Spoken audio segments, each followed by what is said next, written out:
Is The Promised Neverland Season 2 really as bad as people say it is? I can wholeheartedly say that it doesn't matter if you only watch the anime like me, or if you read the manga, Season 2 is bad. Allow me to explain. Season 1 is a precise and near perfect introduction to the world and characters of The Promised Neverland. At its core, it's an escape story that takes its time to provide amazing plot twists, backstories, and meticulous planning for the grand escape. Season 2 looks at Season 1's well-paced execution and says, "Gotta go fast." God damn it! Honestly, nothing seems out of the ordinary until episodes 4 and 5. There's a considerable time skip that feels very unnatural. I remember thinking to myself while watching that I would have liked to see what happened during this time skip, especially since it felt like we were left on a significant cliffhanger. Come to find out that the time skip was actually jumping over 60 chapters in the manga. You what? From here on out will be spoilers for Season 2 of The Promised Neverland. You've been warned. This is pretty much everything that Season 1 covered. Within that, there were plot twists and proper character developments. Now, this is everything that Season 2 covers. And it did it in less episodes. Bruh. It becomes increasingly clear that Season 2 should have been stretched into multiple seasons. Everything was jam-packed into 11 episodes, which ended up removing most of the dramatic tension and much-needed time to flesh out certain plot points.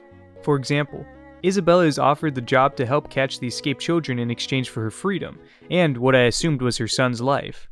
This sounded like a great way to incorporate the amazing villain from Season 1, but we never see her again until the last episode when she suddenly changes sides. She vaguely explains why, but it doesn't feel earned or realistic to how we've seen the characters so far. Norman and his Lambda crew could have honestly gotten their own 12-episode season.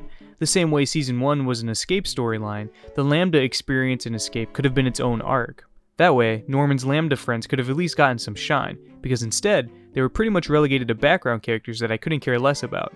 It would also further emphasize the atrocities committed by the demons in power, and also make Peter Rattray a more threatening villain. Don't even get me started on Minerva's backstory. The mysterious character who laid the groundwork for the children's escape from the farm should have at least been given his own episode for his backstory, but was instead given less than 3 minutes. My last main complaint may not be at the fault of the studio behind The Promised Neverland, but it's still a part of Season 2 regardless. Emma becomes extremely idealistic, which isn't a bad thing by itself, but almost everything that she wants happens. The Promised Neverland was a show about demons who eat children's brains. If you told me after I watched Season 1 that Isabella and all the demons would turn good and be forgiven by the children, I'd call major cap. Connie and countless other family members are dead because of Isabella, and the children are way too easy to forgive in this instance. To top it off, Emma even tries to forgive Peter Rattray. Even if he only did 1/10 of the things that are shown from Lambda, redemption shouldn't even be in the equation, especially from Norman and the other Lambda escapees. Now, like I said earlier, this specific complaint that I have may or may not be Cloverworks' fault. It really depends on how well the manga was able to make this ending make sense. The studio removed a lot of the much needed context by skipping over several chapters, which, might I add, they continue to do in the very last episode. If your favorite arc was the last one, then congrats, it was turned into a slideshow. This was a shocking blow for me personally, guys. The Promised Neverland was my second favorite ongoing series, as stated in my top 10 ongoing anime list. Ahem.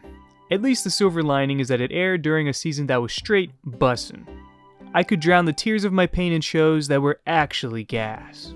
For anyone who read the manga, I want you to tell me what the most disappointing thing about Season 2 was for you.